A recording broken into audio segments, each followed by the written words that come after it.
Okay, here we go. Well, good afternoon, everybody, and welcome to our design review board meeting. And our agenda is here in front of us. It's Monday, January the 15th, 4:05 p.m. So I'd like to call the meeting to order.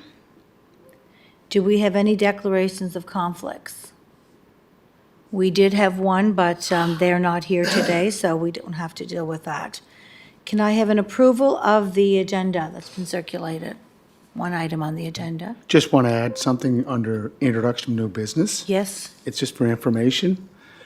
It's a follow-up to 184 Great George Street. And it's the former Ultramar service station on the corner of Great George and Fitzroy Streets. And I thought it went through design review. I'm pretty sure it did, but we did deal with it at our February 14th meeting, 2022. And here we are almost 2 years later, and there's nothing going on with that property. So I don't know if that's all right, if it's appropriate, just to ask David as a follow-up under new business, just to get the information where they're at, because the building's down, the canopy was taken down first, and now there are Jersey barriers surrounding the parking lot. So I'd like to know what they're going to do.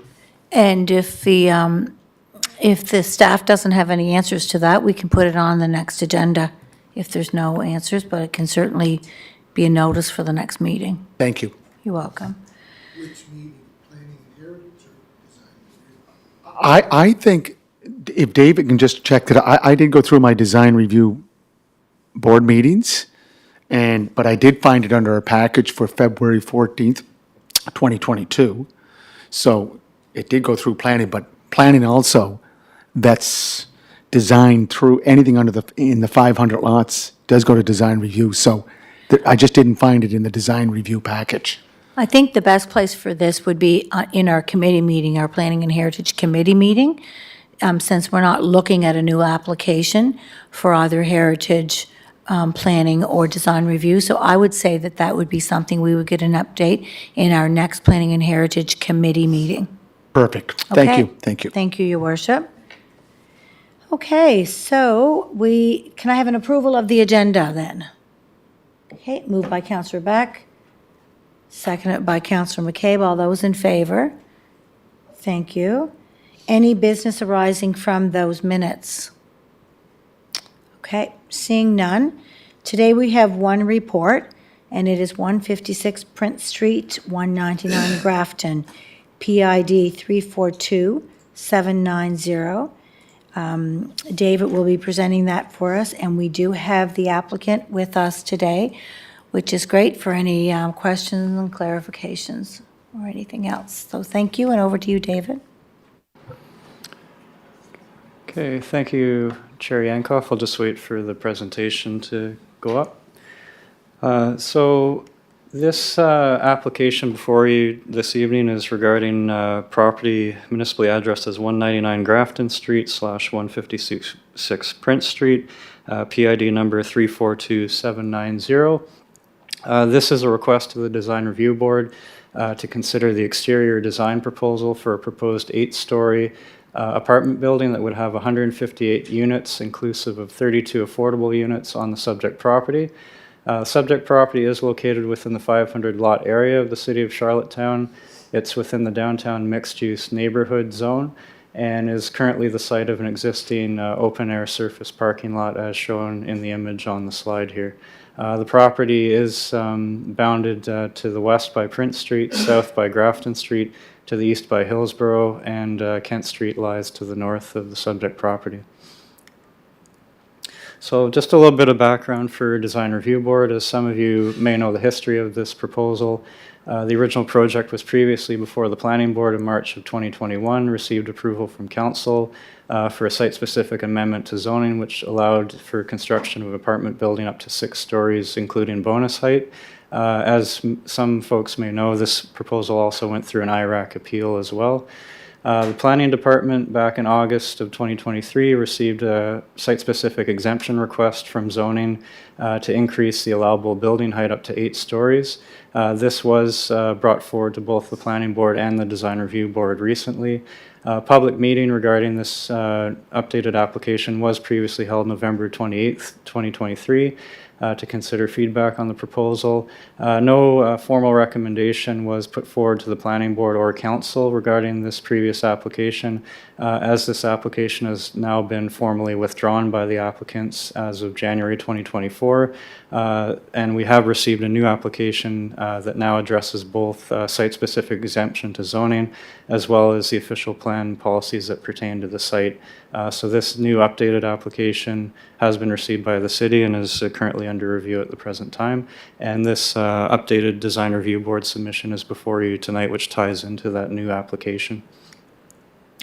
So this is a 3D rendering of the proposed building elevation. This would be facing west towards Prince Street.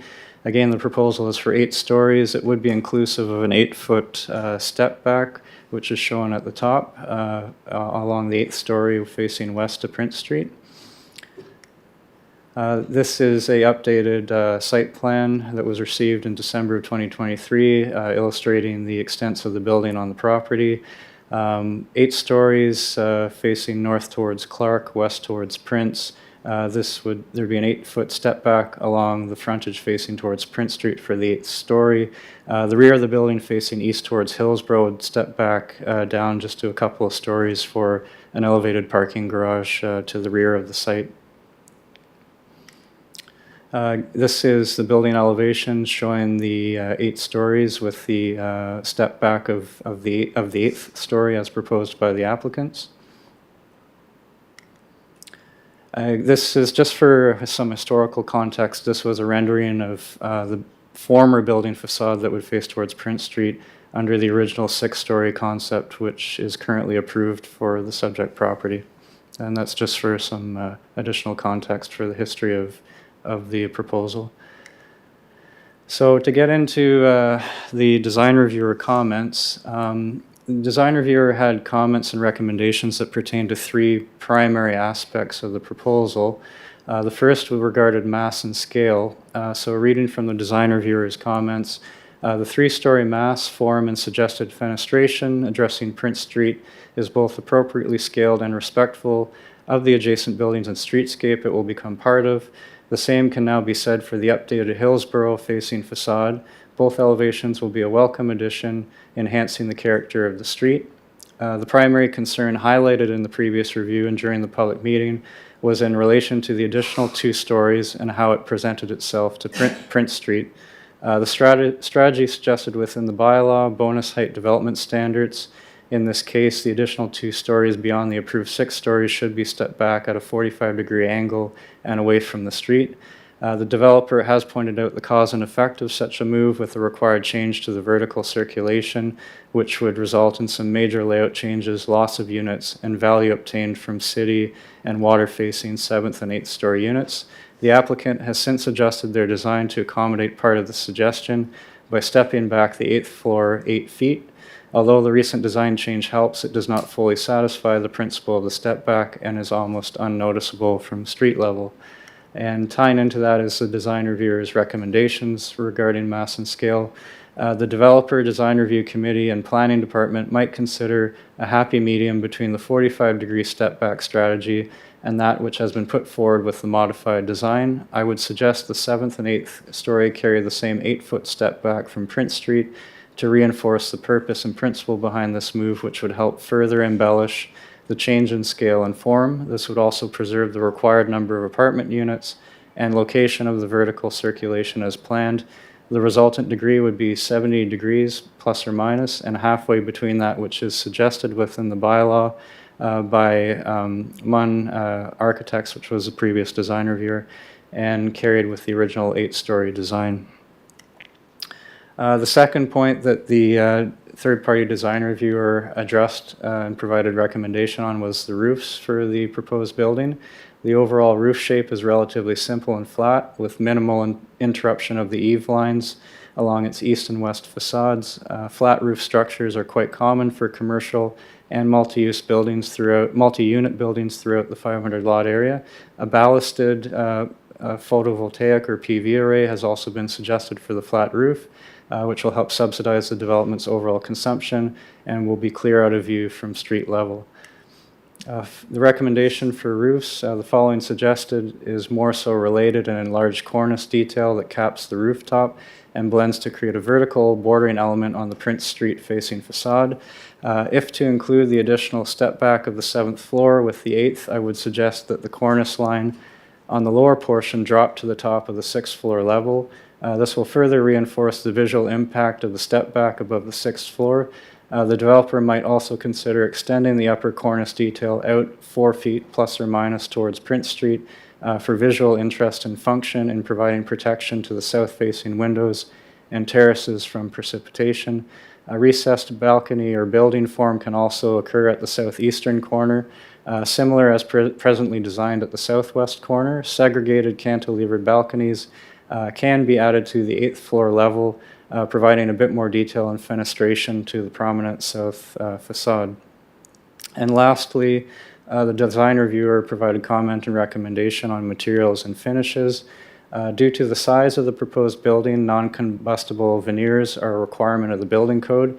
This in turn pushes the development to employ the use of metals, masonry, and fiber cement-based products.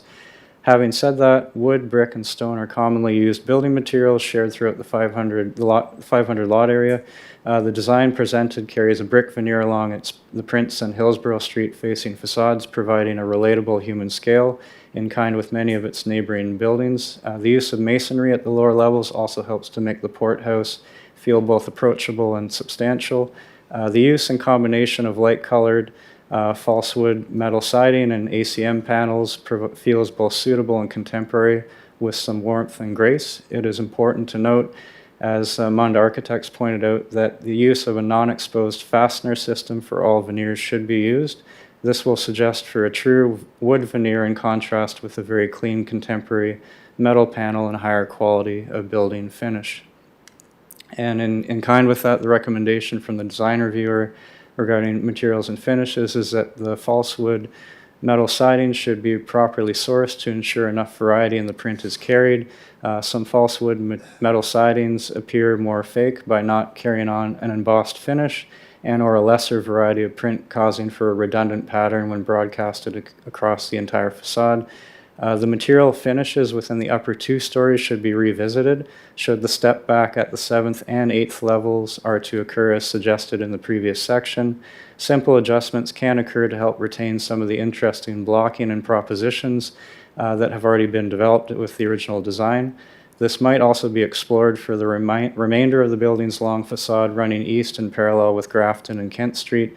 The facade is presently broken up with a vertical strip-like pattern. Some simple tweaks can be explored to add a bit more rhythm across the facade. So that is a summary of the design reviewer's review and recommendations. This is more of a bit of a policy and regulations note for the design review board in terms of a decision that is before you to make tonight.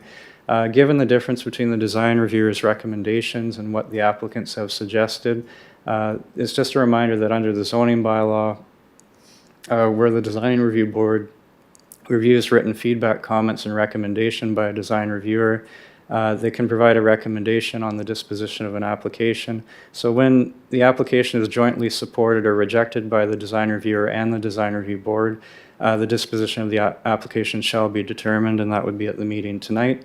But however, where the design review board does not support the recommendation of the design reviewer, then the design review board shall make a recommendation to council, and then by virtue of that situation, council shall determine the disposition of the application. So depending on what design board deems appropriate tonight, there could be another step in the process following this evening. So just to summarize the design reviewer's comments, this is reading from their comments that were provided as attachment B to our report. The design reviewer concluded that the overall design is of good quality, achieves a level of sophistication that fully warrants consideration of the site-specific exemption from building height restrictions that has been applied for. The design reviewer has stated that the building as proposed is of an appropriate scale for the location. Approval of the development will have a very positive impact on the city center, providing a catalyst to drive and encourage similar types of densities and urban infill projects. Should the applicant and design review board consider the suggestions put forward in this report, a recommendation would be for council and the planning department to consider it for approval. And then to conclude presentation, our recommendation is that the Planning and Heritage Department encourages the Design Review Board to support and approve the proposed building facade plans for the proposed 8-story, 158-unit apartment building, with parking to be located within and under the proposed building at 199 Grafton Street / 156 Prince Street, PID number 342790. With consideration given to the design reviewer's comments and recommendations as detailed in their report dated January 10th, 2024. So that is a summary of the request to the design review board and design reviewer's comments, recommendations, as well as planning staff's recommendation to the board. So I'll turn it back over to the chair, and I'd be happy to answer any questions that members of the board may have. Thank you. Thank you for your report. Does anybody have any questions right off the bat? Yes, go ahead. Madam Chair, I guess I just would like a little bit of clarification. This was before the design review board prior as an 8-story and approved by the design review board as an 8-story? Through the chair, that's correct. Yes. Yeah, Yes. okay. So we're looking at a tweak, if I understand from the introduction written by planning staff, that we're really looking at the changes to the 8th story as the difference between the previous application to the design review board to this one? Yeah, through the chair to clarify, so the applicants, because they've brought forward a new application to address both zoning and official plan policy for the proposal, because that's a new application, it necessitated a need for this to come back to the design review board for review again. Kind of wrapped up in that is that the applicants have made adjustments to the design of the building. They've included an 8-foot step back to the 8th story, which wasn't previously present in the prior application that was before design review board previously, as well as was proposed to go to planning board and council for a decision. So that's the main change here, is that there's been a step back added to the 8th story that wasn't previously present. Okay, thank you. Thank you for that. Anybody else? Go ahead, Councillor Beck. Yeah, I think I need a little bit more clarification. So the applicant has requested 8th floor only, 8-foot setback. Robert Haggis, the design reviewer, has recommended a 7th and an 8th story setback. What are we being asked to vote on here today? Are we being asked to vote on a 7th and 8th story setback or an 8th story only setback? Because I'm kind of hearing two different things. Through the chair, Councillor Beck, the applicants have made a request for an 8-story building with an 8-foot step back at the 8th story only.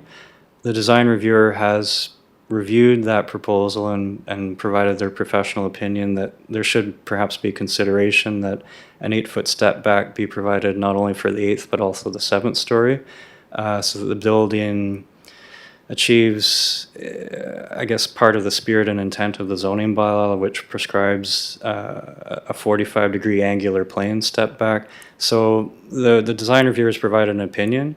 Whether the design review board agrees with that or not is up to the board to decide. The applicants have made adjustments to the design to actually include a step back, whereas there was no step back previously present on the previous design. So it's ultimately up to the board to determine what they feel they deem to be appropriate based on what the applicants asked for versus what the design reviewer has proposed in their professional review. So, Follow up? Thank you. Can I follow? I have Yes, another yes, you question. too. can, Yeah. sorry. Yes, you can. So there were basically three general recommendations: mass and scale, roofs, and the third part was materials and finishes. And there was also a reference in there to cornices and adding a cornice up on the top in to further accentuate or to create a vertical bordering element on the Prince Street facade. So in keeping, you mentioned earlier that we have to decide whether we accept the eighth floor or eight-story only setback. Is it the same thing here? Do we have a decision to say whether we accept the cornice for the cornice recommendations, or is it an all or nothing, or can we say we like this or like that, or we approve this or approve that? Through the chair, Councillor Beck, to clarify, it is up to the board to determine what they deem appropriate here. I mean, the design reviewer, they provided a professional opinion. They provided some points for consideration. It's ultimately up to the board to decide. I mean, I guess to answer that as accurately as I can, the board can pick and choose what they would want to see, or they can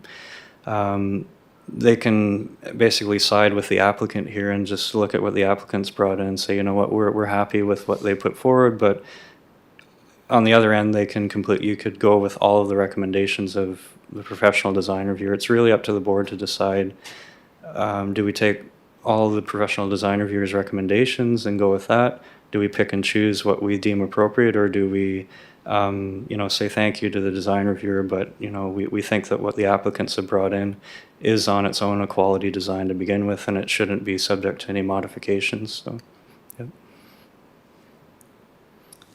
Thank you for that. I know we have the applicant here, not to put you on the spot, but is there anything that you wanted to share in terms of design review and what these recommendations were put forward, whether or not you guys are able to adhere to these, or how, I mean? Sure, you want me to go up? Yes, please, thank you.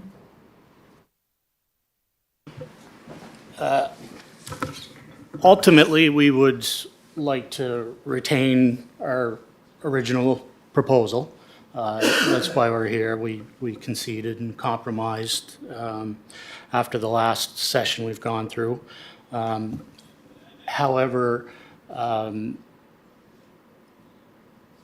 if that's felt that's going to be a blockade, we are certainly willing to consider and compromise on the 7th and 8th floor step backs, as it's at a policy level. However, the remaining recommendations we feel are more of a personal recommendation and request. Design's subjective, so we feel the cost incurred for something that is subjective and not at that policy level. We just don't, again, the reason we're here is we're trying to make this project affordable and get it off the ground. So we can't incur any more costs.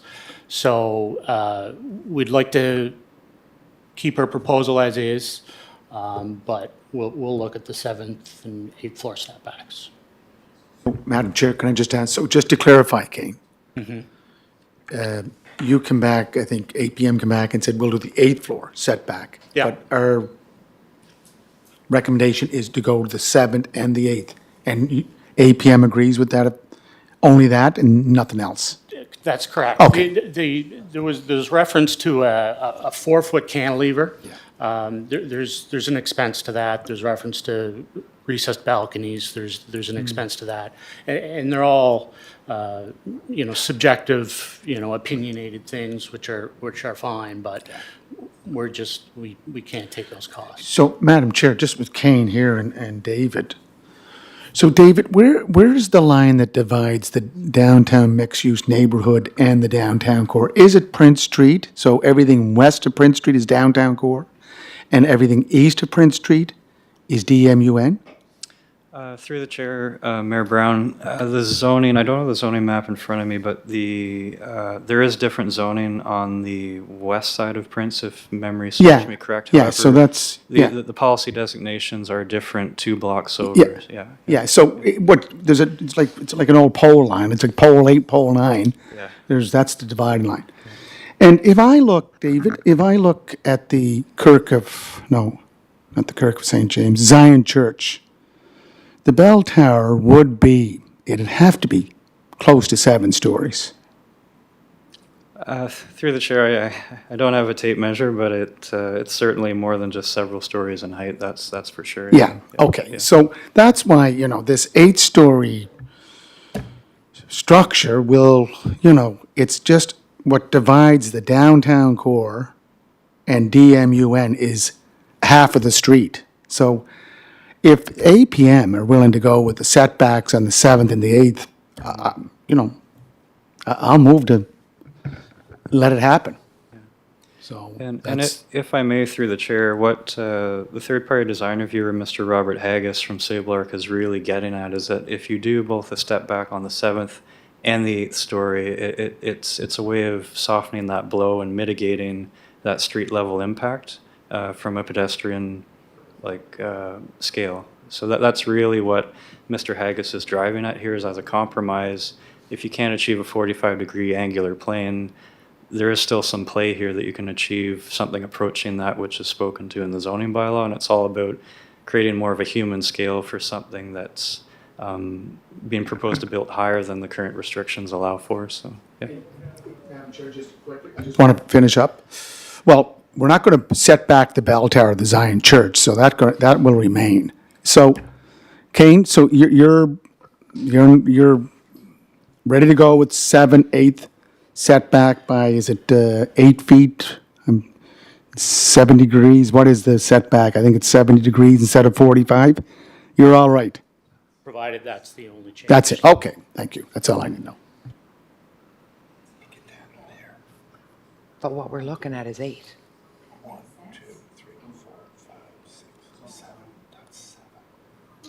Speak next.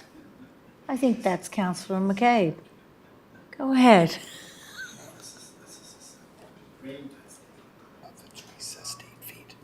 I'm getting my my step back education lesson. So the design we're looking at in our package, is that a 7-foot step back or is that an 8-foot step back? Because I think that looks like there's just I would have guessed that was 8-foot step back. Do you? What you're looking at now is the 8th floor step back. It is. See, it's 8. So with 8, okay. Because to me, that looks fine. As far as I'm not a design review expert for sure, but I think that looks fine. I think, I don't know if we need to bring it down to the 7 unless someone here can convince me why. I'd be happy with what I'm looking at, because we have to see the final design in order, when he takes this, or you know what I mean? Isn't that what we had issues with before, that we have to actually see the design of what it is that we're approving, right? Isn't there something with that in design review? Anyway, I like the look of what that picture is.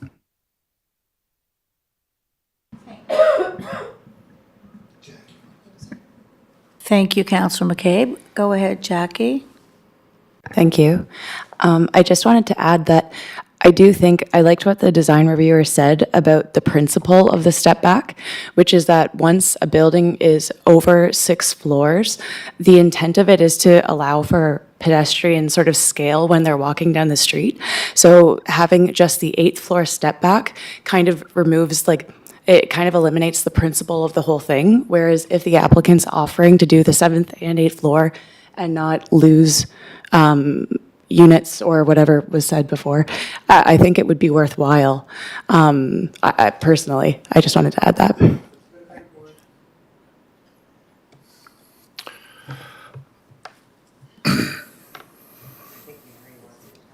Oh, you go ahead. Yeah. Yeah, thank you over here to the gallery, letting me know who needs to speak. I'm well aware of it, thank you very much. I am the chair of this meeting. No. I don't feel it. Over to you, Mary. I'm not sure what, is that the button I pressed? Okay. So I just wanted to make sure I understand the position, Mr. Arsenault. So you're saying that from your perspective, the recommendations from the reviewer, except for the one around the setbacks, are what I would call non-compliance based, but rather sort of stylistic? Is that what you're saying? So that the one for the setback is a compliance, They're a rules-based. non-policy item. Okay, and the others. And so I guess I would have a question for the staff, which is, do you agree with that? Because I am not an expert in the bylaw yet. And then the other thing, I guess, is that, and maybe you can comment on it, is I understand your point on that. What I think I read from what he was saying is that they are more than aesthetic, but they are also aimed at kind of differentiating the building from a commercial building. That's sort of what he was indicating, is that some of the elements he was asking to be added were related to making it look less commercial and more residential. And so just, those are the two questions I had. Yeah. Through the chair, to clarify that, the matter regarding the step back, that does link into regulations in the zoning bylaw, so that is a regulatory piece that the design reviewer had to address. The other aspects around facade materials and the cornices, that is more of a subjective aesthetic opinion that was provided. Those other comments regarding those features do not link into any regulatory requirement in the zoning bylaw. So those are really a matter of professional opinion from an aesthetics point of view. And so just for a quick follow-up on that then, so is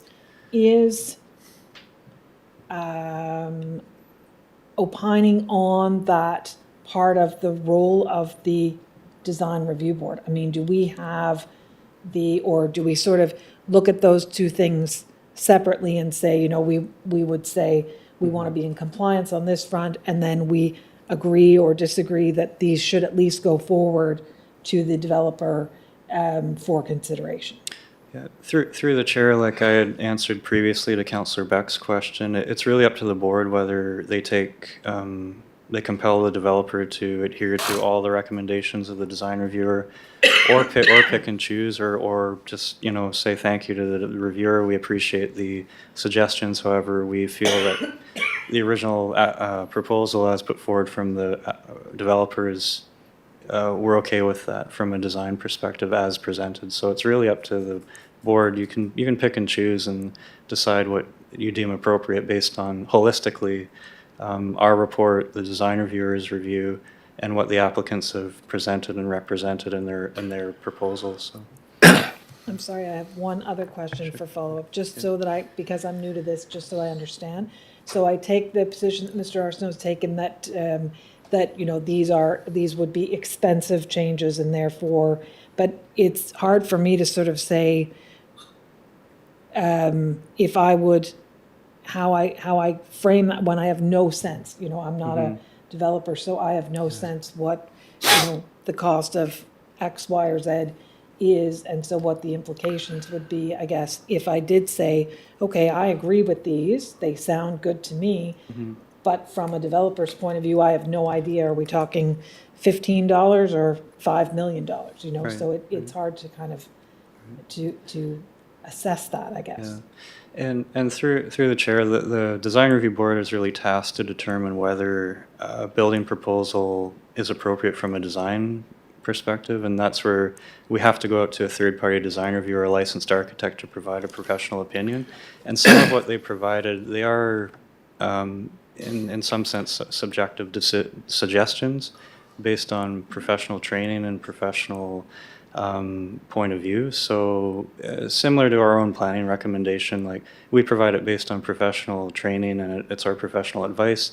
Ultimately, it's up to the board to determine whether they deem it appropriate or they agree with that advice or not, so. To answer your question, he's asking us to make significant structural changes based on a change that he may find attractive, but the next person could find offensive. It's, to plainly put it. The same goes with the 7th and 8th floor step backs. There really isn't a significant change to take it down to the 7th step back as well. And it's no different than standing on, Prince Street looking at that compared to standing on Queen Street and looking at the Delta Hotel. Nobody's offended coming outside of the Merchant Man restaurant and saying, this is terrible. And by leaving it the way it is, it's just, that much more space and quality for the residents of the building itself. Well, I appreciate that clarification. I think, Councillor Beck, you have some things to add? Yeah, just, I'm fine with the look of the building as well, too. And I think one of the things we are trying to look at here is what is a fit and what can we make work between the applicant and between our regulatory policies and guidelines. So I appreciate the fact that there's a willingness on the part of the applicant to look at some recommendations. I don't see a need for the 4-foot cornice, but I'm no builder. So but for me, if it's an additional cost when we're looking at trying to make things work, it doesn't seem like a real important thing to me. So I would be fine with going ahead with the 7th and 8th. If you guys are good with that, I'm good with that. And if it fits and helps for our streetscape and our, whatever words you used over there, Jackie, I can't remember. But if that helps to make the project move along and to get it there, then I think that's some good steps taken forward, and I would be supportive of that part. Thank you for that. So if I'm hearing everyone correctly, would there be an appetite to put a resolution on the floor to accept, did you have another question, Your Worship? Yeah, I was just going to say that, Go ahead. again, I'm trying to clarify with Kane, the 7th, 8th floor setback is acceptable. Like, we're not going to be coming back here because it was the 8th, not the 7th, 7, not the 8th. Where are you at? We've agreed to that compromise. Okay. And just to give you a little bit of context, the Delta Hotel, Hilton Hotel was built back in the 80s. So I don't think there was a design review board at that time.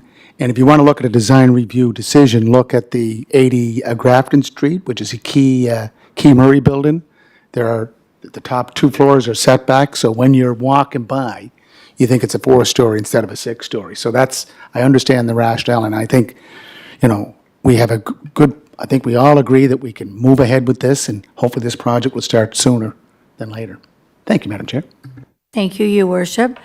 So, I'll move it. okay, so moved by Councillor, or by His Worship, that we will accept staff's recommendations to approve the developer's plan, and the only addition from the design reviewer would be that they would do the 7th floor step back along with the 8th. But all the other suggestions from the design reviewer, although were lovely, are not necessary. So is that how, somehow that's going to be written into something that, so that when these folks leave here today, they know that the only other thing they have to do is the 7th floor setback, 7th, 8th floor setback, approved by Design Review Board. approved by Design Review Board? If I could, I would not agree with that. So I think what I would say is that, what I understand is that we are saying that the recommendations of, the proposal be approved, subject to modifications based on the design reviewer's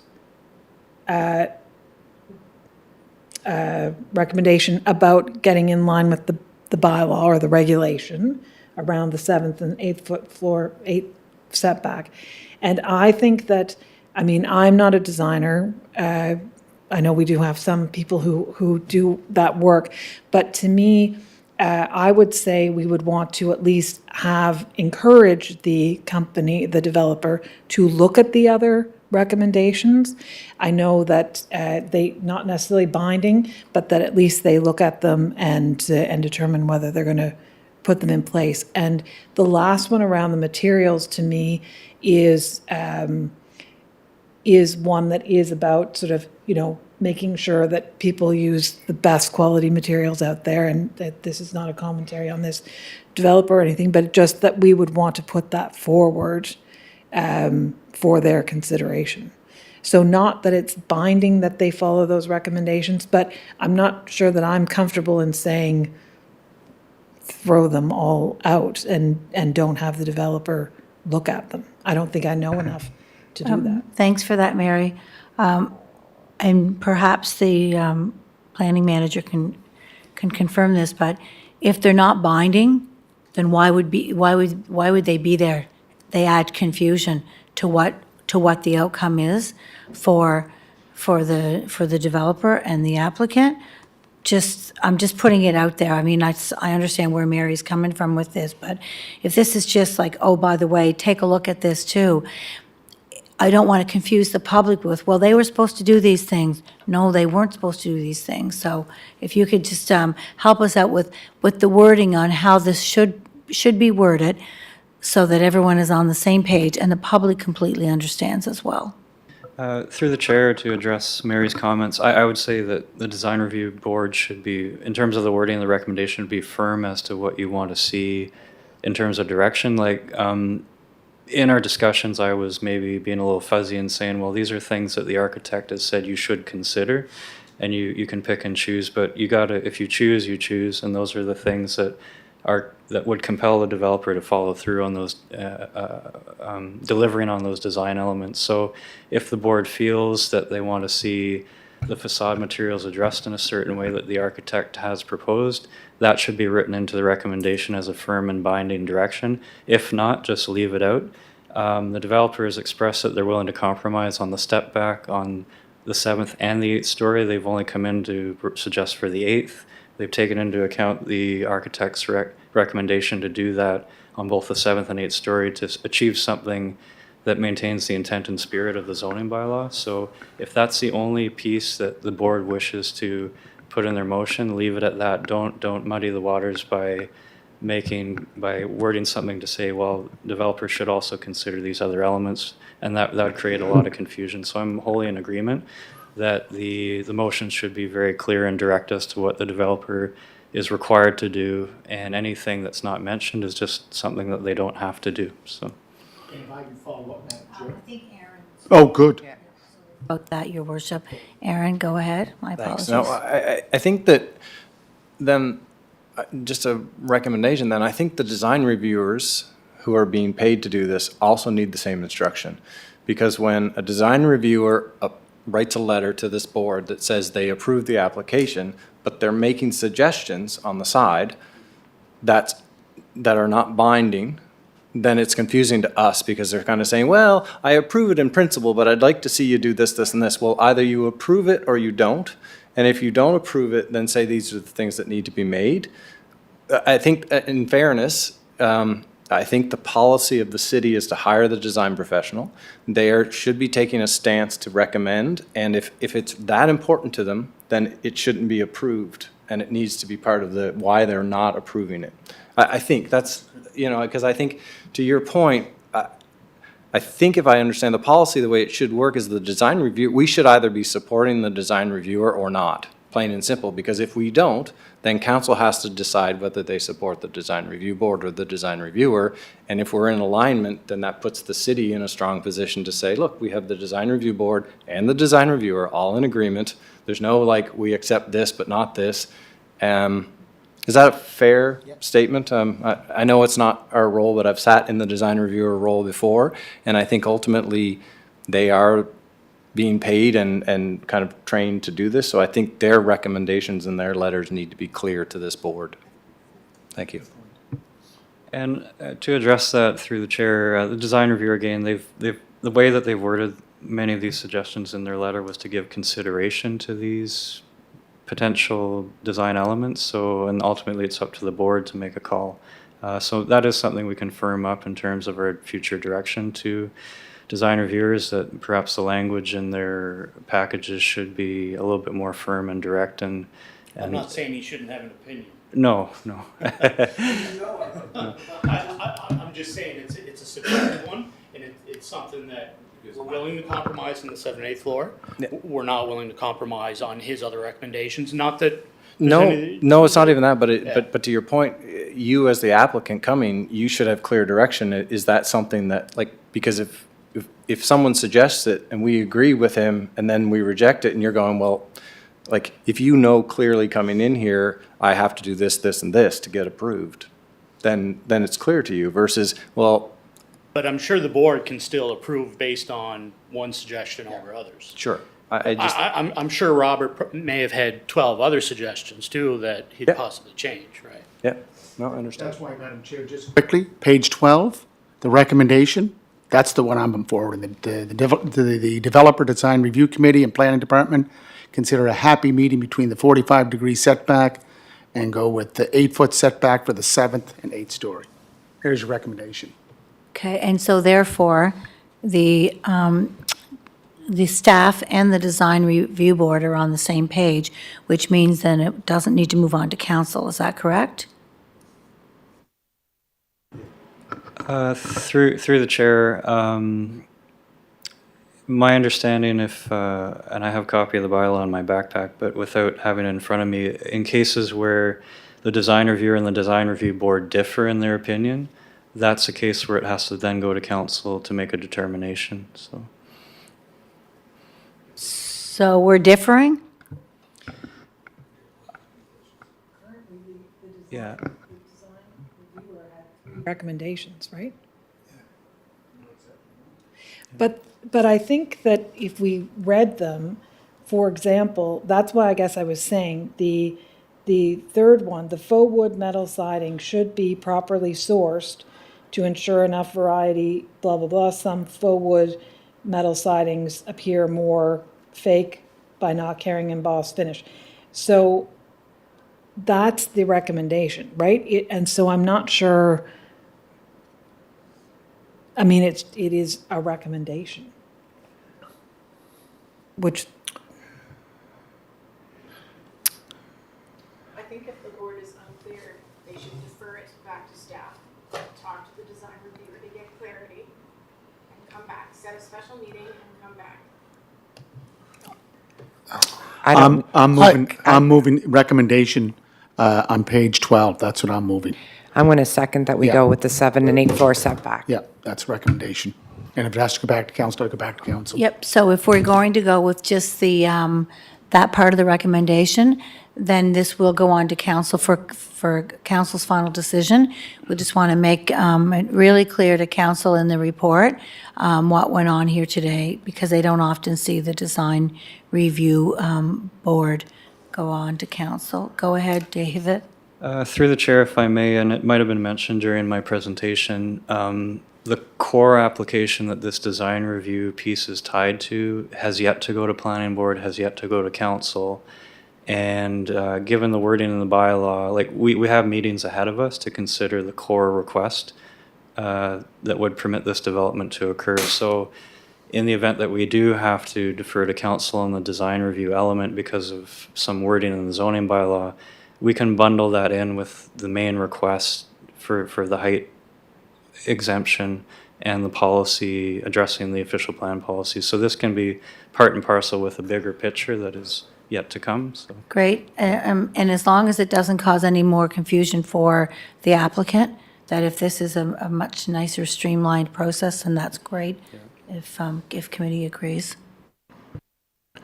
Chair, can I ask Kane a question?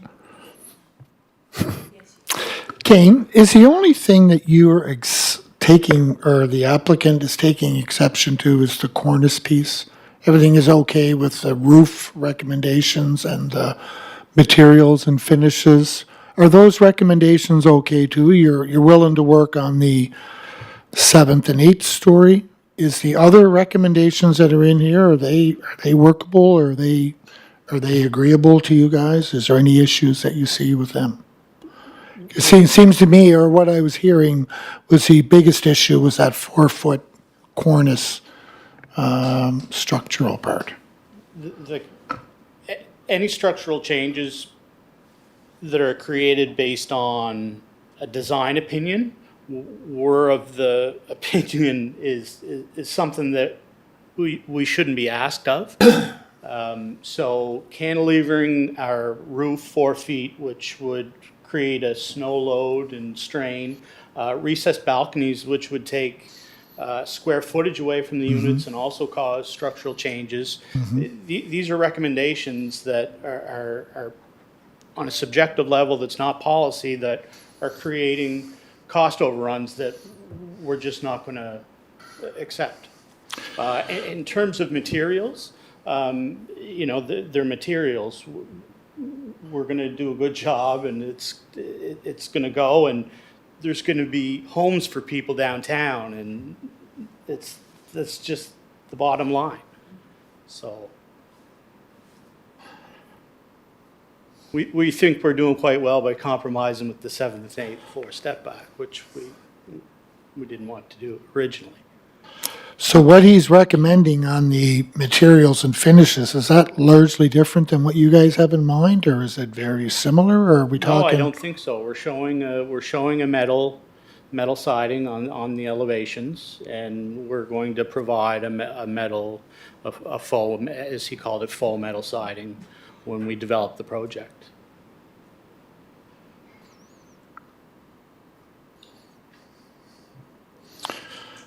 Okay, thank you. So, do you have your light Well, on, Councillor? So I guess what we would be looking at then is basically not accepting recommendation 2 and 3, but accepting recommendation 1, if I'm hearing it correctly.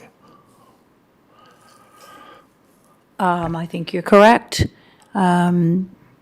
So if somebody wants to, if there's enough of the will of the committee for that they want to put that forward, I think that's what His Worship had put forward in the beginning. That's what I moved. I Yep, moved so recommendation His number Worship 1 has moved that on we would page accept. 12 of 40. Yep, that we would accept recommendation 1. Yep.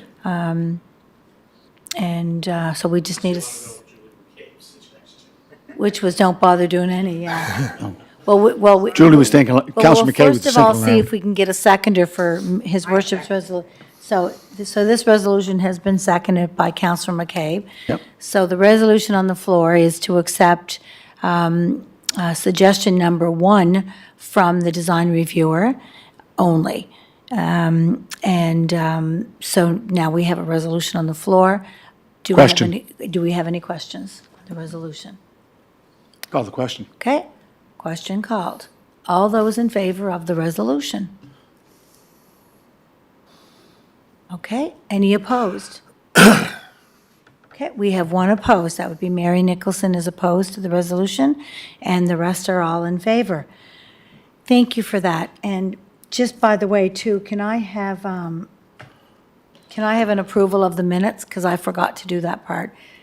Yeah, okay, approved by Jackie, seconded by Councillor McCabe. Sorry, and thank you, Jason, for reminding me of that. And If I just could say for the minutes, that I'm not opposed to the change to number 1, but I'm voting against the motion because I don't have enough information, I don't feel, to be able to say that it should be restricted to only number 1. So it's not because I'm necessarily in favor of the other recommendations, but just because I don't have enough information. okay. Thank you for that clarification, Mary, and that will be in the minutes. So any introduction of new business? I know we had a little chat at the beginning of the meeting that will go on to our next Planning and Heritage Committee meeting to get some clarification. Anything else? Yeah, Madam Chair? Yes, Your Could I Worship. just ask David, while he's here, and maybe Eleanor, For this project now, we have to go back to planning board. Is it about, I think, site-specific zoning we have to look at?